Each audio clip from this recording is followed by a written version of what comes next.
Hello, welcome to my new YouTube channel, and it's great to be here and to be making and sharing lots of things with you from my experiences and what I have become to understand. I'm going to be going through the top 6 things that 20-plus-year-olds should be considering right now in order to make $1 million, make $2 million, get rich and all of that good stuff, and certainly give you some financial security because you do have plenty of time on your side. Well, let's get straight into it. Number 1 is develop a valuable skill set.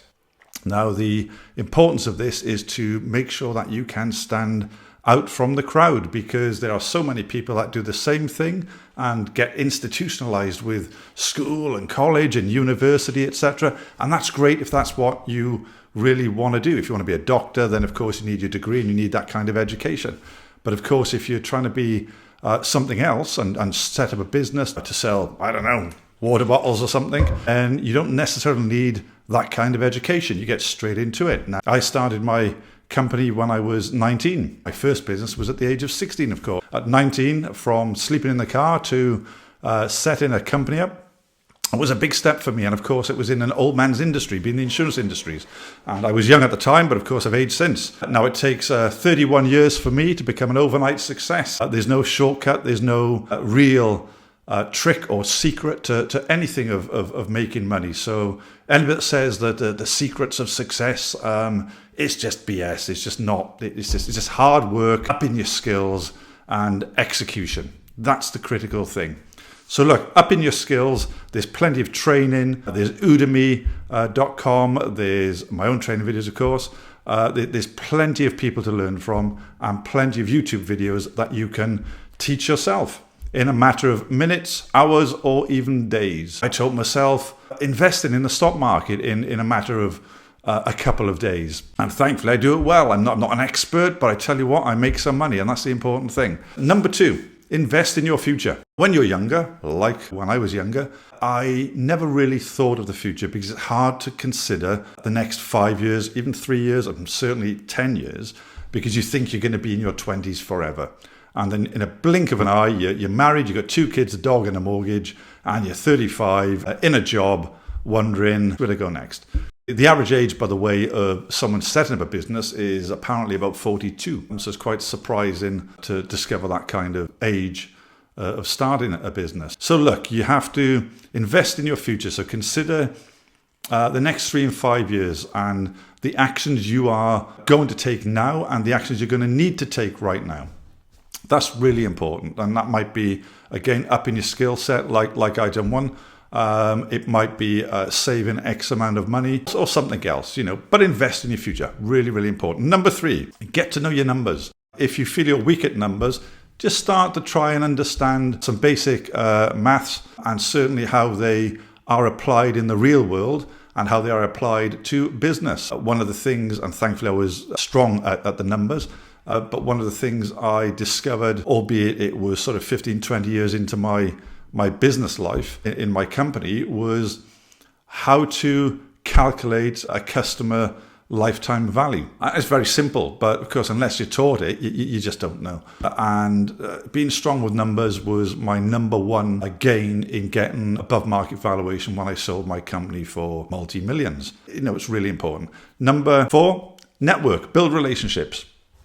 One of the key things I set out to do was to make sure I'm at the right venues, the right events, in order to meet the right people, shake their hands, get their business cards at the time, or certainly the contact details, and then stay in touch. And there's nothing better than befriending lots of good people, nice people, helpful people, and so on. So I tended to categorize people in those that are business acquaintances, those that are more business stroke friend, and those that are friends. But the most important thing is to stay in touch with them.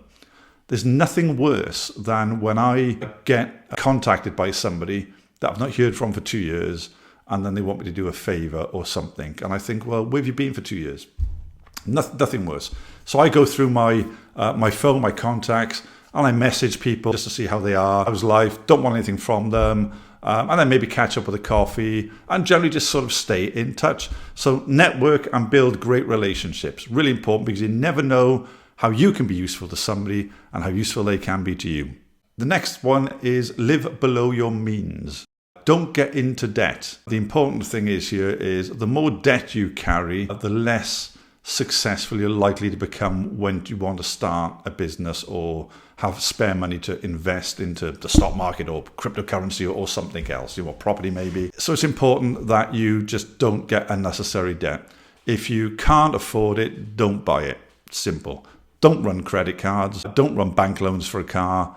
Save your money and buy a car. If you can't buy a car and you can get to your work or studies on a push bike, then buy a push bike and then save for a car.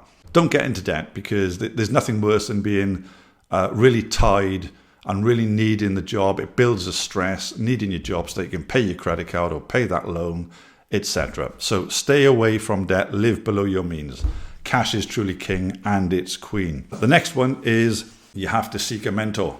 Now, for me, I never sought or had any mentor. I tended to learn from everybody, and I liked my authenticity in doing so. Now, in saying that, for many people, it's really important that you have a mentor, because you can fast track all of the things that you don't know. Now, you may need more than one mentor, and that's the important thing. And here's the other trick. Wealthy people always like to share. I'm making this video because I like to share. So we like to share how we did things. So there are plenty of people you can ask for guidance for free. Yes, free. And they will happily share and help you along your way. You haven't got to pay for mentors. You haven't got to do that kind of thing. And in fact, I would recommend not to pay for your mentor when you are certainly starting up or looking to try and save money to invest and so on. So mentorship is key. Find your 1, 2, 3 or 4 mentors. We're in the world of social media and so much content. It's unbelievable, even down to this very video I am making. So there's free information out there. Mentor, fast track your studies and just get onto that path of protecting your future and becoming financially free. Bit of a cliche, I know, but is there such thing as financially free? I don't think so. When I sold my company back, 18 months ago, or almost 2 years ago, I think I had more stress having the money than I did running a business, to be honest. But that's a first world problem, right? So look, have a mentor. And remember, there are no shortcuts. You cannot find a secret to that sort of success, a secret to making £1 million, a secret to making 10 million or even 20 million pounds. There is no secret. It's having your market, executing a great opportunity and growing it. So there are my top 6 things I would do in my 20s, which actually I didn't do when I was in my 20s. I more did it when I was about 35. So I'm sharing that experience to help you along your way. Hope you enjoyed that video. Please do just subscribe. It helps me make more videos. It just motivates me. I don't do it for the money. I do it because I love to share. So the bigger the audience, the better as far as I'm concerned. Thank you very much and enjoy the next video.